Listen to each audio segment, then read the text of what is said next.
Choose one. God said don't go after jobs, do this instead. There is a moment that comes to almost everyone, usually quiet, usually unannounced, when the life you have been chasing suddenly feels like a costume that no longer fits. You wake up on an ordinary morning, the alarm sounds the same as it always has, the coffee tastes the same, the drive to work is the same, and yet something inside you has shifted overnight without permission. You start to ask questions you have avoided for years. Is this really what I was made for? Is this job, this title, this paycheck, the thing my life was supposed to orbit around?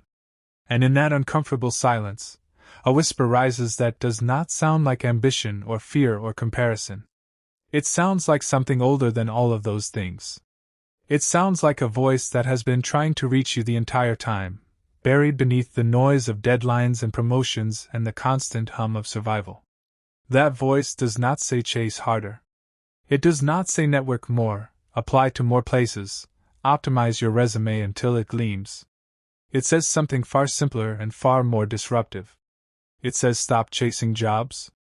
Choose one thing instead. And that one thing is not a title you can put on a business card. Most people spend their entire lives running after employment the way a dog runs after a car, full of motion, full of urgency, but with no real understanding of what they would do if they caught it. They chase a job, get it, and immediately begin chasing the next one. They chase a raise, receive it, and within months the relief evaporates, and the chase resumes.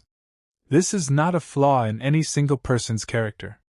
It is the machinery of a culture that has convinced generations that identity is something you earn through employment, that worth is measured in job titles, and that security lives in a paycheck. But if you strip away the noise and sit with the quiet questions long enough, you start to notice something uncomfortable. The chasing never actually satisfies. It only resets the hunger at a slightly higher altitude. And this is precisely where an ancient wisdom, one older than resumes and cover letters, begins to speak into the modern condition with startling clarity. The old teachers, the ones who wrote in the margins of empires long before career fairs existed, understood something that modern hustle culture has almost completely forgotten. They understood that a person could gain the entire world and lose themselves in the process. They understood that external things, positions, possessions, applause, are never fully within your control, and anything not fully within your control cannot be the foundation of a stable life. A job can vanish overnight through no fault of your own. An industry can collapse. A company can restructure. A title can be stripped away in a single meeting. If your entire sense of self is built on top of something this fragile, you are building your house, quite literally, on sand. This is not a new insight dressed up in spiritual language. It is a warning that has echoed across centuries, ignored by each generation until the storm arrives and the house falls, and only then do people begin asking what they should have built instead. So what does it mean to choose one thing instead of chasing 100 external outcomes? It does not mean abandoning responsibility, becoming reckless, or waiting passively for money to appear from the sky while you do nothing. That interpretation is a lazy shortcut, and shortcuts like that always collapse under the weight of real life. What it means is far more demanding and far more liberating. It means redirecting your entire energy away from constantly chasing external validation and instead anchoring yourself to something unshakable. Something that does not depend on an interview panel's mood or an economy's fluctuations or an algorithm's whims. It means building your identity, your discipline, your peace, and your effort around principles rather than outcomes. Principles like integrity, diligence, patience, and trust. These are not abstract ideas reserved for monks in isolated monasteries. They are the actual load-bearing walls of a life that can withstand pressure, because pressure is coming for everyone eventually, and only what is deeply rooted survives it intact. Think for a moment about two different people standing at the exact same crossroads, both recently unemployed, both staring at bank statements that make their stomachs tighten. The first person spirals into chasing anything and everything, applying frantically to jobs they do not want, compromising their values just to fill the gap, treating every rejection as proof of their worthlessness, and slowly becoming someone unrecognizable to themselves in the process. Desperation has a particular smell, and people can sense it from a distance, which paradoxically makes this person less attractive to the very opportunities they are chasing. The second person, standing in the exact same circumstances, chooses differently. They do not deny the fear. They feel it fully. But instead of letting fear drive frantic motion, they choose stillness first. They ask deeper questions. What am I actually being called toward? What discipline can I build today regardless of whether anyone is watching or paying me for it? What would it look like to trust that provision comes through faithfulness rather than frenzy? This person is not passive. They are working, often harder than the first person, but their labor flows from a different source entirely, and that difference changes everything about how their life unfolds from that point forward. This is the deeper meaning behind the idea that something greater is saying stop chasing jobs and choose one thing instead. It is not a rejection of work. It is a rejection of worship, the quiet idolatry of treating employment as the ultimate source of security and identity when it was never designed to hold that weight. Ancient wisdom traditions across many cultures converge on this same insight from different angles. The Stoics spoke of focusing only on what is within your control, your effort, your character, your response, and releasing your grip on everything else, including outcomes, titles, and other people's opinions of you.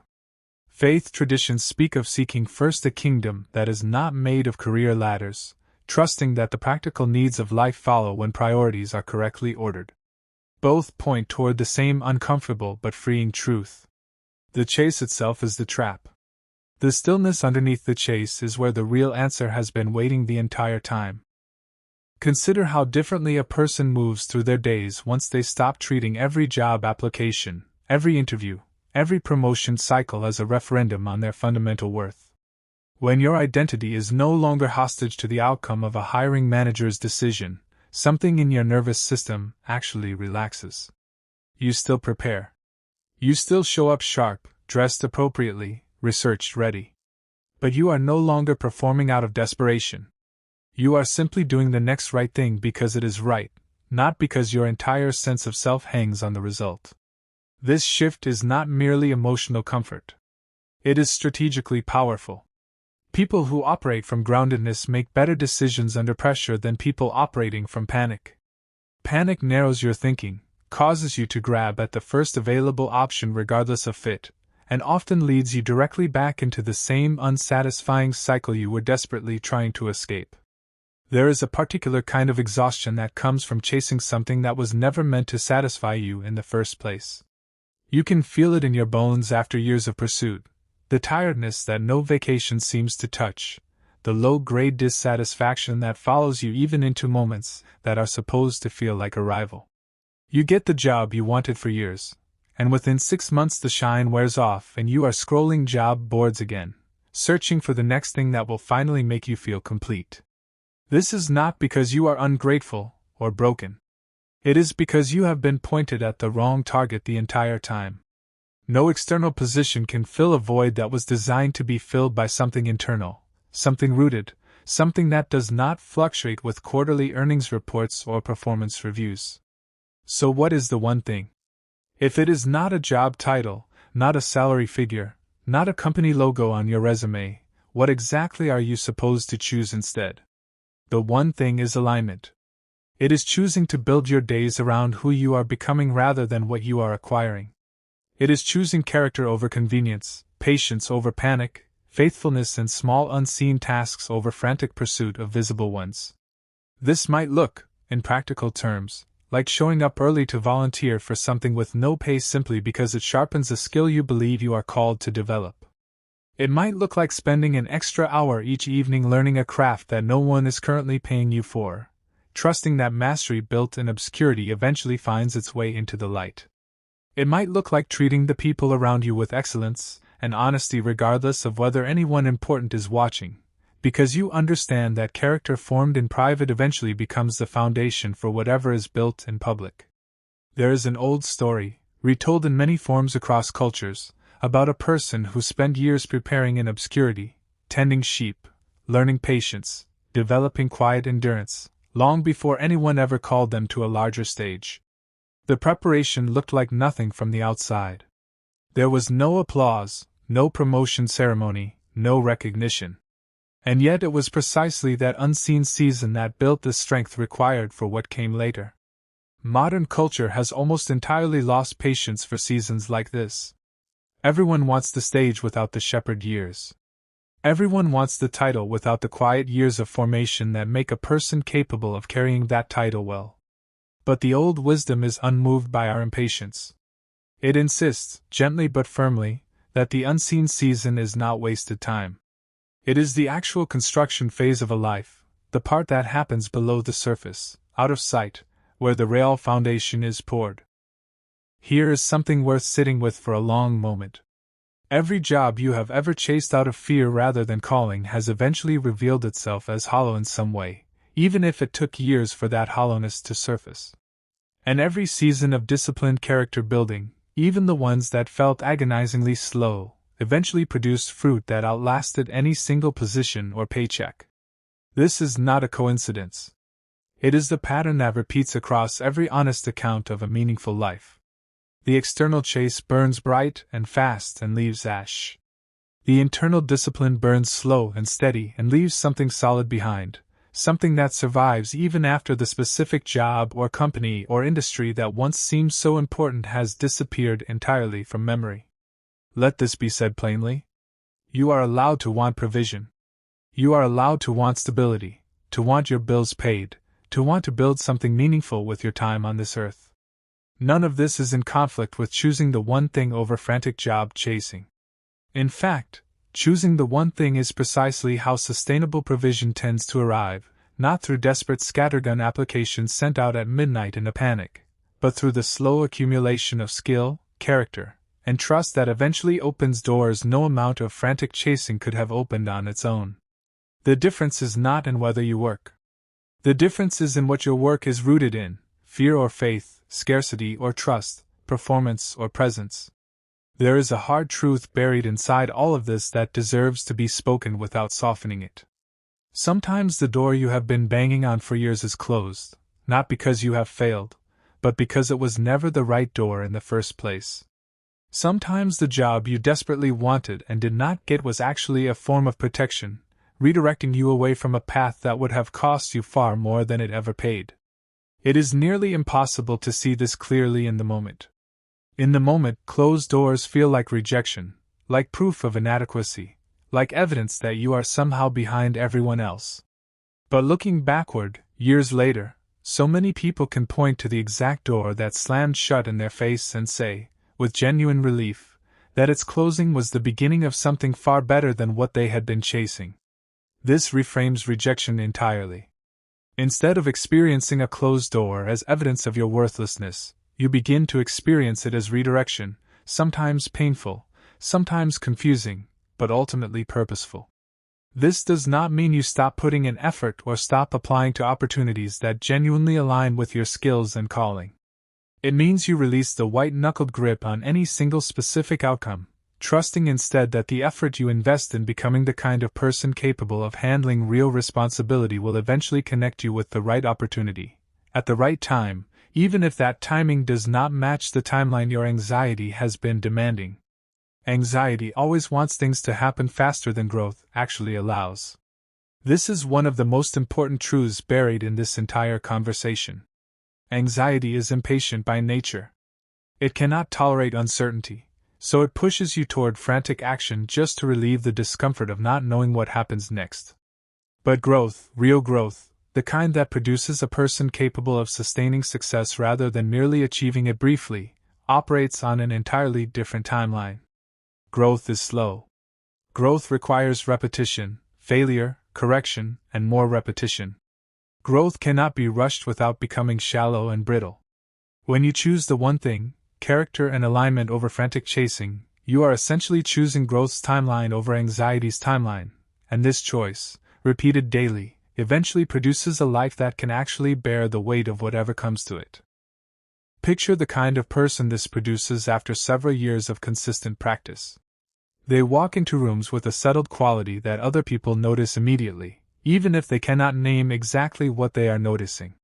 This settledness is not arrogance, and it is not passivity. It is the visible result of someone who has stopped outsourcing their sense of worth to external validation.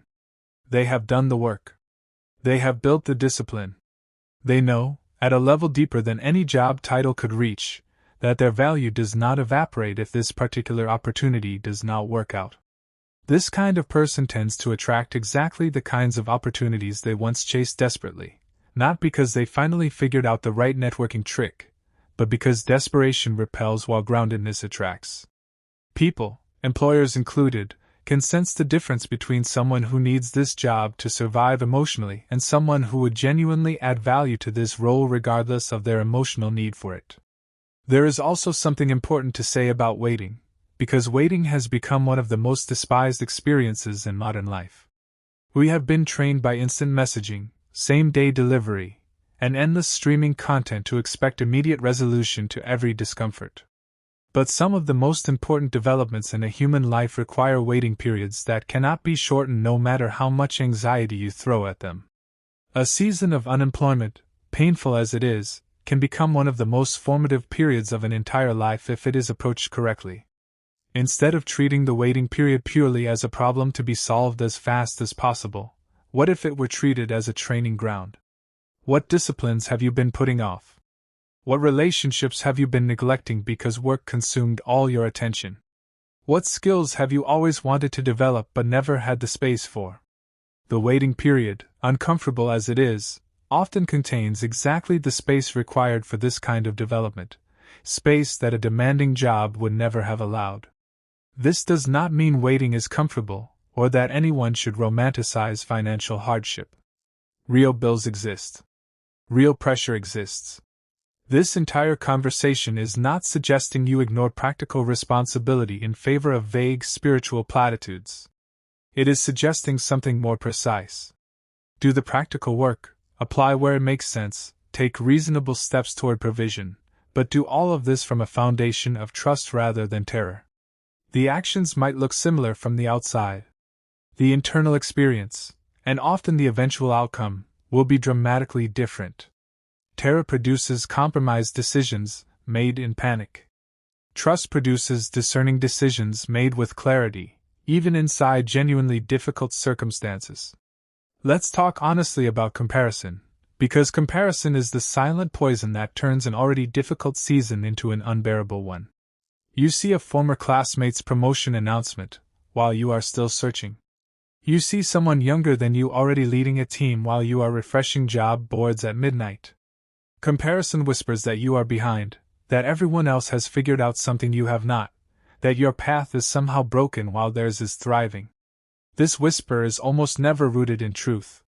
It is rooted in the fact that you are comparing your entire internal experience, including all your doubts and fears, to someone else's carefully curated external highlight reel. You have no idea what that person's internal life actually looks like. You have no idea what private struggles hide behind their public success. Comparison steals your ability to see your own path clearly, because it keeps your eyes fixed on someone else's timeline instead of your own formation. The old wisdom addresses this directly. It teaches that each person has their own path, their own timing, their own specific formation required for the specific assignment they are meant to carry. Someone else's rapid promotion says absolutely nothing about your own trajectory except when you allow comparison to convince you otherwise. In fact, some of the people who rise fastest without proper internal formation eventually crumble under pressure they were not prepared to hold, precisely because their external position outpaced their internal readiness. This is not said to comfort you with someone else's future failure. It is said to remind you that speed is not the same thing as strength, and visible success achieved too quickly is not automatically more valuable than slower success built on unshakable foundation. Consider what it actually means to trust in the context of provision and work. Trust does not mean certainty about exactly how things will unfold. If you already knew exactly how everything would work out, it would not require trust at all, it would simply require patience for the inevitable. Trust operates precisely in the space of not knowing, choosing to act with integrity and diligence even when the outcome remains genuinely uncertain. This is far more demanding than blind optimism, and it is also far more demanding than anxious control. It requires holding two things simultaneously, doing everything within your power with excellence, while releasing your grip on the specific outcome, timeline, or company that you believe should be the result of your effort. There is a particular freedom that arrives once you genuinely internalize this distinction. You stop white-knuckling every interview as though your entire future depends on this one conversation going perfectly.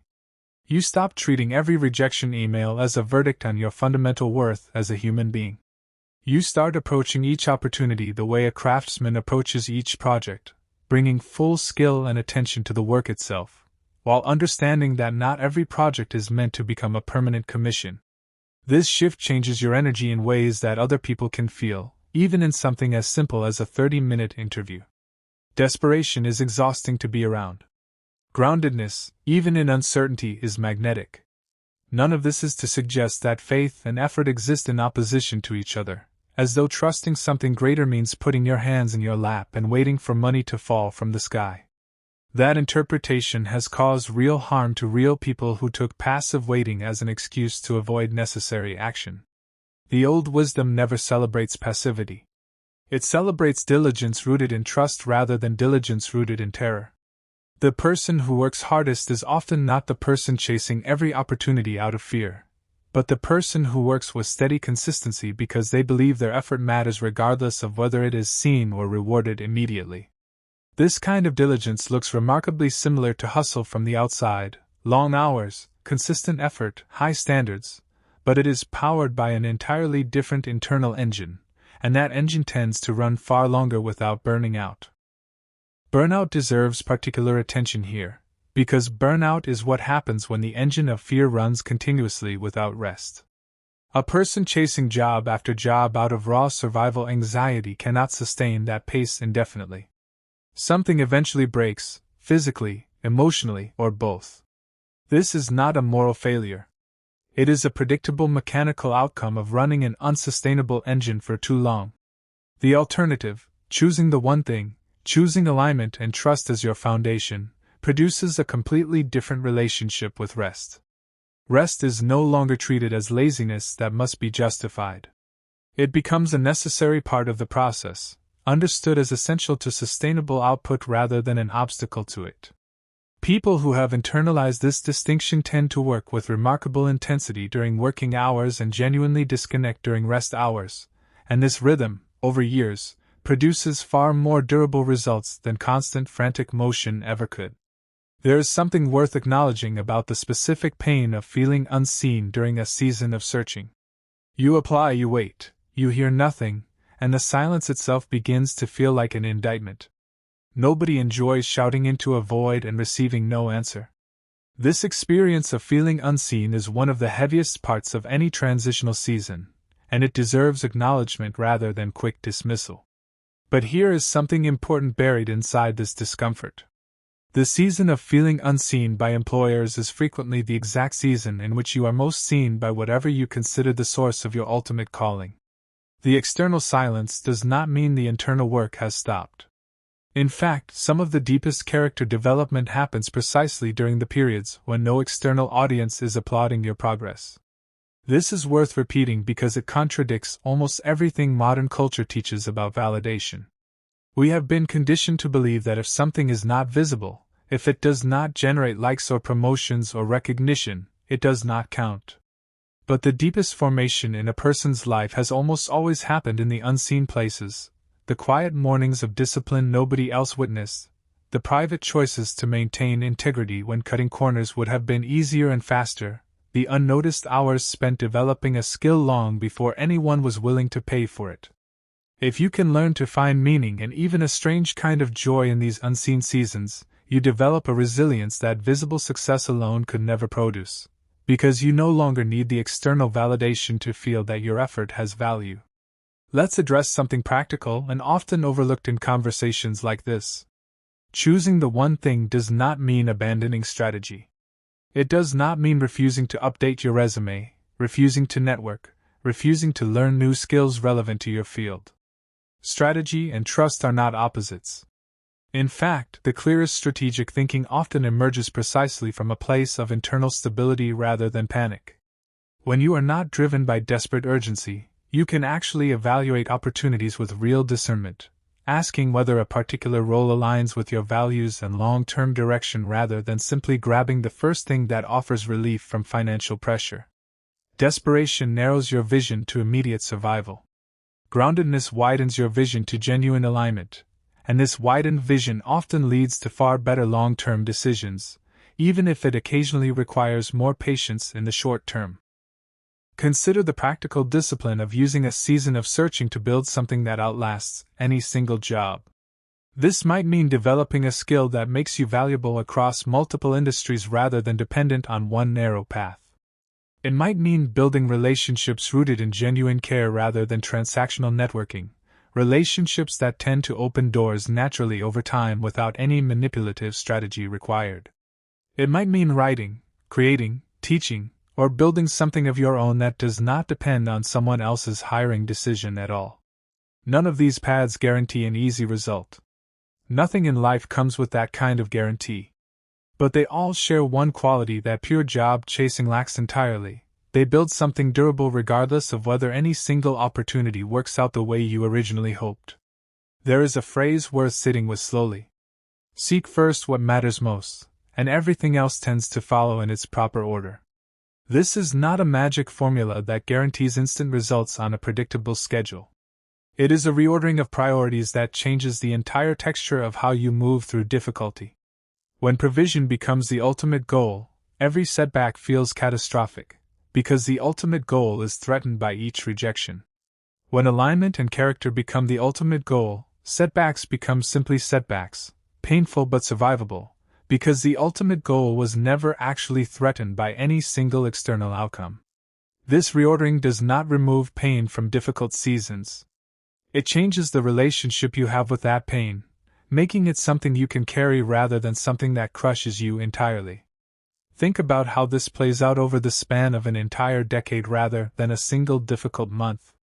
Two people start in the same place, both without stable employment, both facing real financial pressure. One spends the decade in constant reactive chasing, taking whatever job appears first regardless of fit, jumping between positions out of fear each time something better seems to appear elsewhere, never building deep expertise in any single direction because the chase never stops long enough to allow depth to form. The other spends the decade choosing alignment repeatedly, sometimes waiting longer than felt comfortable, sometimes taking positions that paid less but aligned more, consistently investing in character and skill regardless of immediate reward.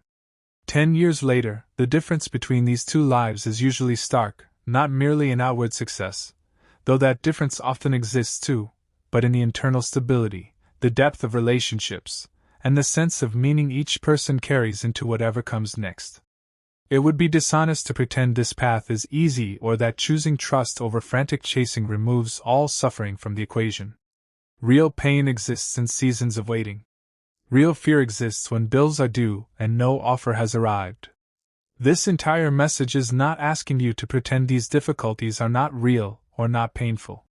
It is asking you to consider that beneath the difficulty, there is a deeper invitation happening, an invitation to build your life on something more stable than the next paycheck, an invitation to become a person whose worth does not fluctuate with employment status. An invitation to trust that faithfulness in the unseen places eventually produces fruit in the seen ones, even when the timeline does not match your anxious preferences. If you are in the middle of this season right now, if the job search has stretched longer than you expected, if the silence from employers has started to feel personal even though you know intellectually it probably is not, hear this clearly. The chasing was never going to satisfy you even if it succeeded immediately. The satisfaction you are actually looking for was never located in the job title in the first place.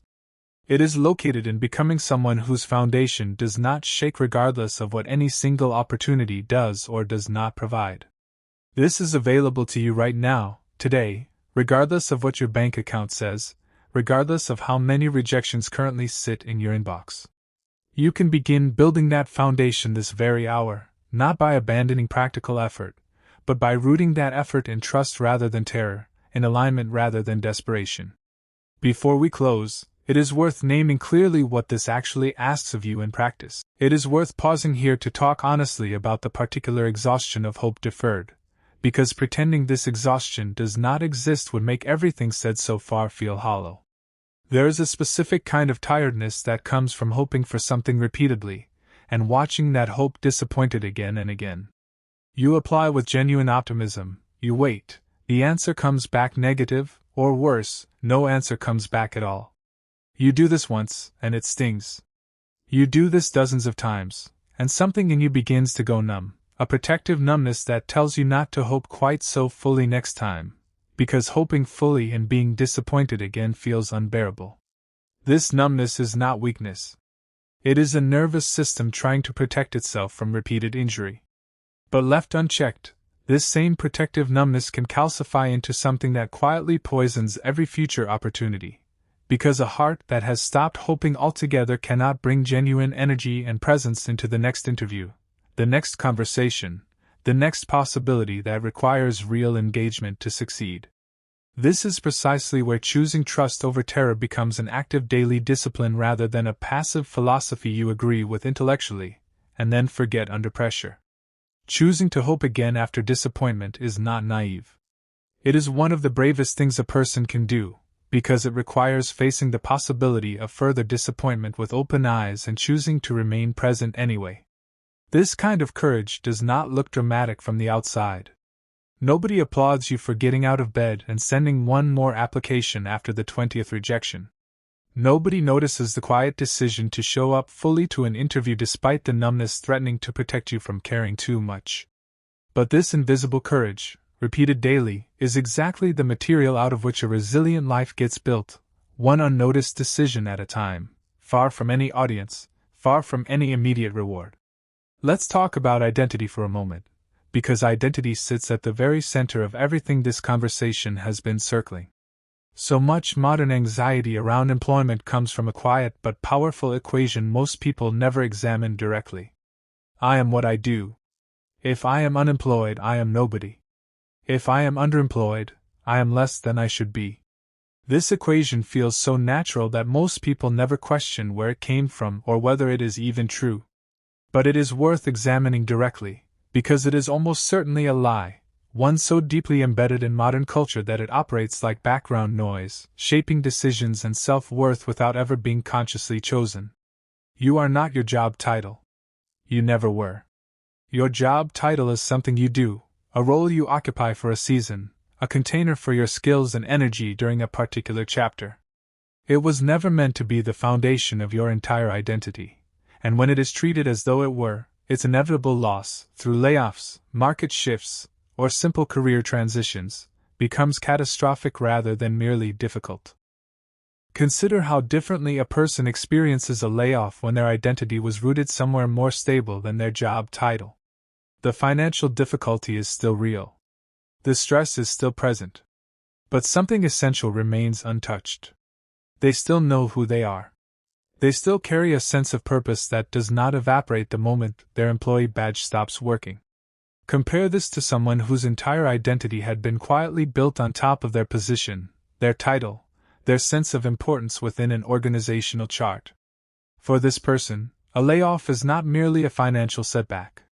It is an identity crisis, a confrontation with the terrifying question of who they even are once the title is stripped away. This is precisely the trap that choosing the one thing protects against. It builds an identity in advance, before the crisis arrives, so that when the external structure inevitably shifts, as it eventually does for nearly everyone, the internal structure remains standing. There is something important to say here about the difference between confidence and identity rooted in performance versus identity rooted in something unchanging. Performance-based identity says I am valuable because I produce results, because I am productive, because I am useful to an organization. This kind of identity requires constant maintenance. It must be re-earned every single day through continued output, and the moment output slows, whether through illness, burnout, layoff, or simple life circumstances, the entire identity structure begins to wobble. Identity rooted in something unchanging says something entirely different. It says my value does not fluctuate with my current productivity level. My worth was never dependent on what I produce for an employer in the first place. This kind of identity can absorb a layoff, a rejection, even a lengthy season of unemployment, without collapsing, because its foundation was never built on top of employment status to begin with. This distinction matters enormously for how you actually spend your days during a season of searching. If your identity depends on productivity, an unemployed season becomes almost unbearable, because you feel worthless every single day you are not producing something an employer will pay for. But if your identity is rooted elsewhere, in character, in faith, in the ongoing formation of who you are becoming, an unemployed season, while still difficult, becomes something you can actually inhabit without feeling like a fraud or a failure the entire time. You can rest without guilt. You can invest in relationships without feeling like you are wasting time that should be spent job searching every waking hour. You can develop skills purely because they interest you, without needing immediate financial justification for every hour spent. This freedom does not remove the practical urgency of finding employment eventually, but it removes the crushing psychological weight that turns an already difficult season into something nearly unbearable. It is worth addressing directly the fear that choosing this kind of trust-based approach will somehow make you less competitive, less driven, less likely to actually secure the opportunities you need. This fear deserves a direct answer, because it is common, and it is understandable. The truth is the opposite of what this fear suggests. Desperation is rarely attractive to employers, even when it produces a large volume of applications.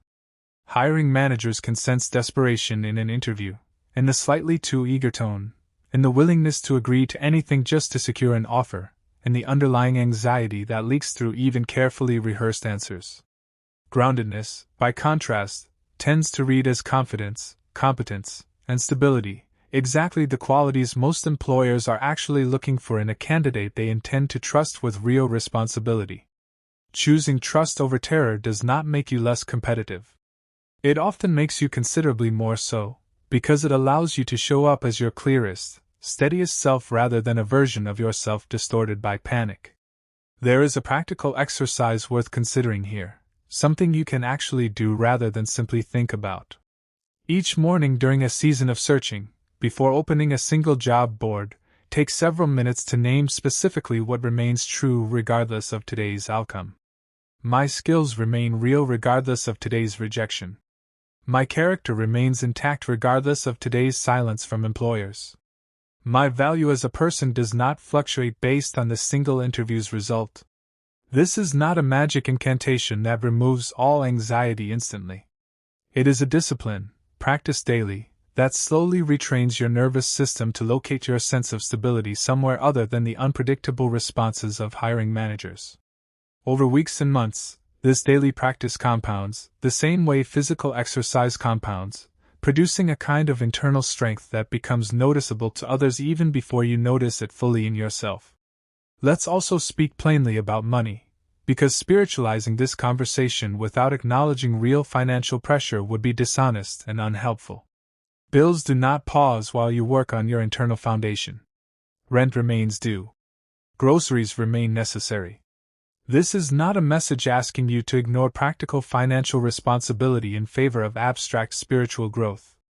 It is a message asking you to hold both simultaneously, doing everything reasonable and necessary to address financial pressure while refusing to let that pressure become the entire architecture of your identity and daily emotional experience. Take the temporary job if it is needed to cover real expenses. Accept help from people who genuinely want to offer it. Use whatever legitimate resources exist to bridge a difficult gap. None of this contradicts the deeper principle being discussed here. Practical wisdom and internal trust are not opposites.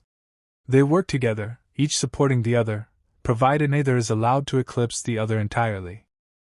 Something else deserves mention here, something rarely discussed openly but experienced by almost everyone who has gone through an extended season of searching.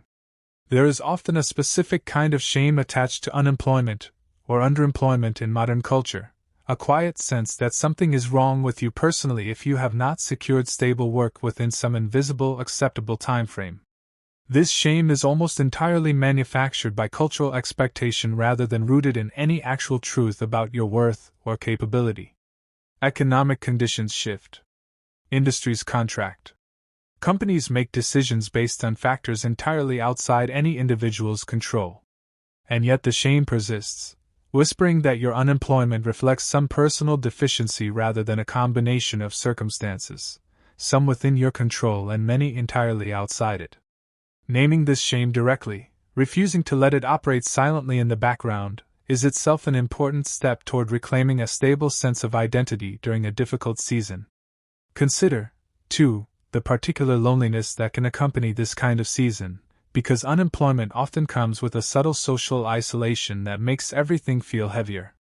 Friends who are employed sometimes do not know what to say, and their discomfort can create distance exactly when connection is most needed.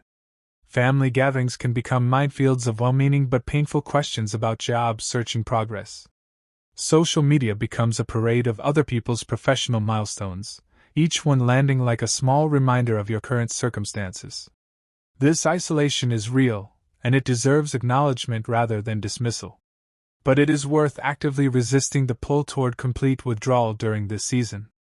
Precisely because isolation compounds difficulty, staying connected to people who offer genuine support, rather than judgment or unsolicited advice, becomes an essential practice rather than an optional comfort.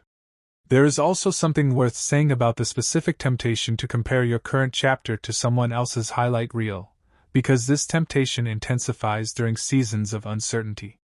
Every social media platform is engineered to surface exactly the content most likely to provoke comparison: the promotion announcements, the vacation photos funded by stable income, the confident career updates that never mention the struggles behind them.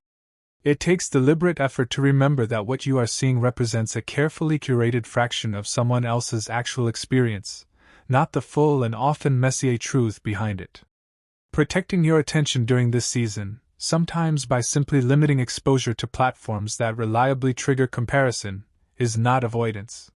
It is wisdom, recognizing which inputs strengthen your resolve and which inputs quietly erode it.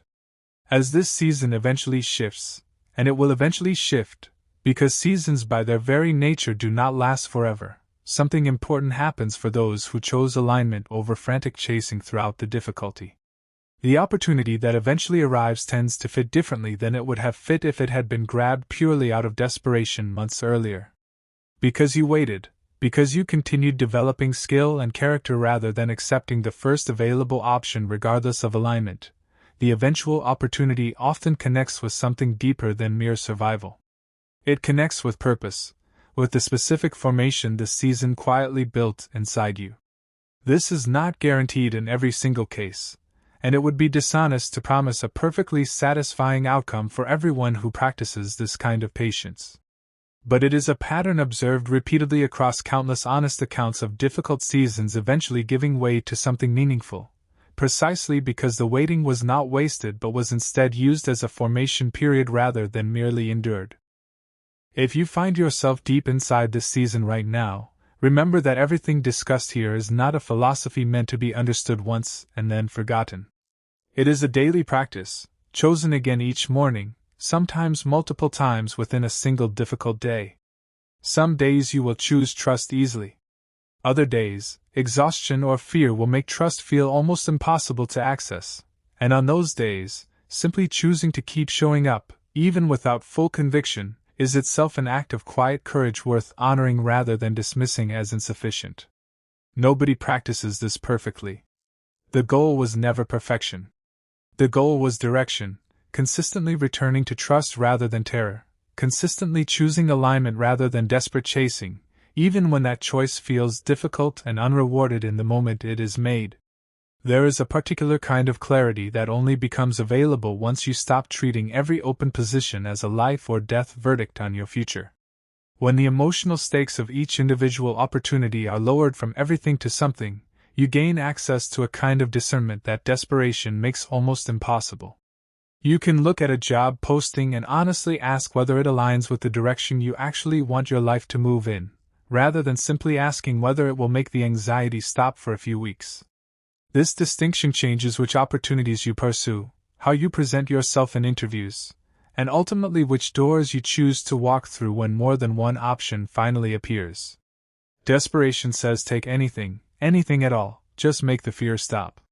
Discernment says take the thing that fits, even if it requires a little more patience to find it, because a poorly fitting position accepted purely out of panic tends to become another source of the exact same dissatisfaction you were originally trying to escape. It is worth examining what actually happens inside a person's mind during the repeated cycle of applying and waiting, because understanding this cycle can help interrupt its more damaging patterns. Each application represents a small investment of hope. You picture yourself in the role, you imagine the relief of a steady paycheck, you allow yourself, even briefly, to feel what it might be like for this particular uncertainty to end.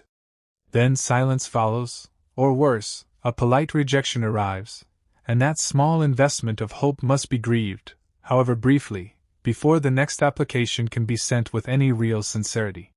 Multiply this cycle across dozens or hundreds of applications, and it becomes clear why this season can feel so quietly devastating even to people who present a composed face to the outside world. Recognizing this hidden grief cycle, rather than pretending it does not exist, allows you to treat yourself with more compassion during a season that genuinely deserves compassion rather than self-criticism. Self-criticism during this season deserves particular attention, because it tends to compound every other difficulty already present.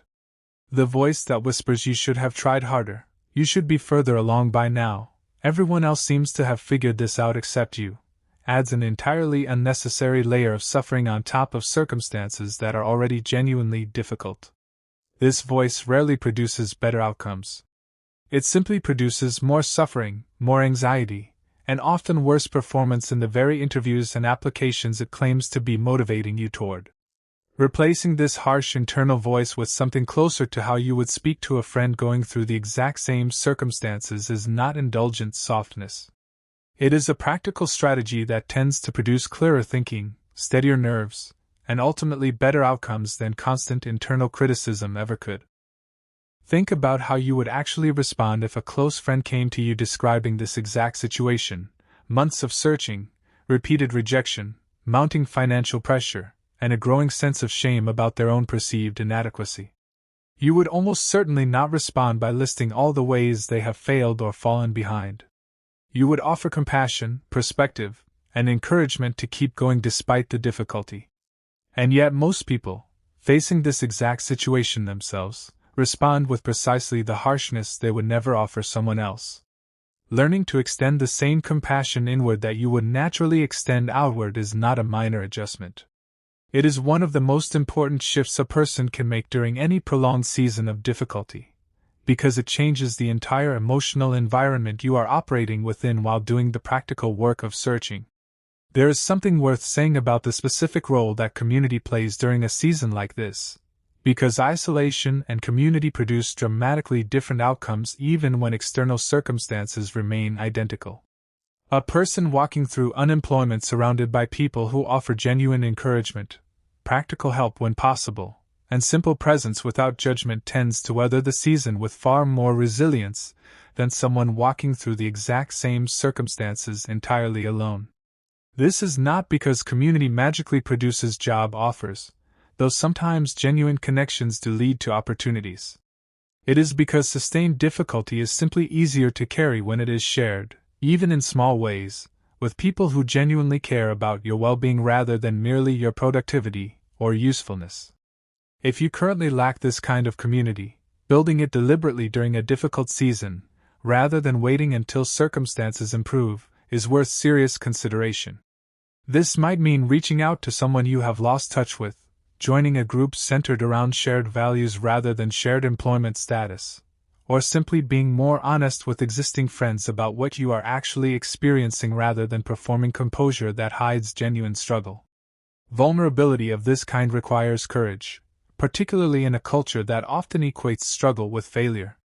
But the alternative, carrying this entire weight silently and alone, tends to produce far worse outcomes over time than the discomfort of admitting you need support during a genuinely difficult chapter of your life. Let's return, for a moment, to the deeper spiritual thread running underneath this entire conversation, because it is easy to discuss practical strategies and psychological patterns while losing sight of the foundational claim this message began with. The claim is not simply that trust produces better psychological outcomes than anxiety. though this happens to be true. The claim is that there is a deeper order to existence, one in which faithfulness in small unseen things is never actually wasted, even when it produces no immediately visible result. This is a claim that cannot be fully proven through psychological research or career statistics. It is, at its core, a matter of faith, a decision to believe that the universe, or whatever you understand to be the source of ultimate meaning, is not indifferent to the quiet integrity you practice when no one else is watching. This faith does not remove uncertainty. It does not guarantee a specific timeline or a specific outcome. What it offers instead is something arguably more valuable during a season of genuine difficulty, a reason to keep choosing integrity and diligence even when visible results remain stubbornly absent. Without this kind of faith, sustained effort during a season with no visible reward becomes almost impossible to maintain over months or years. With it, that same sustained effort becomes not merely tolerable but meaningful, understood as part of a larger formation process rather than wasted motion leading nowhere. This is precisely why the old wisdom insists so strongly that the unseen season is not empty time. It is construction time, even when nothing visible appears to be under construction from the outside.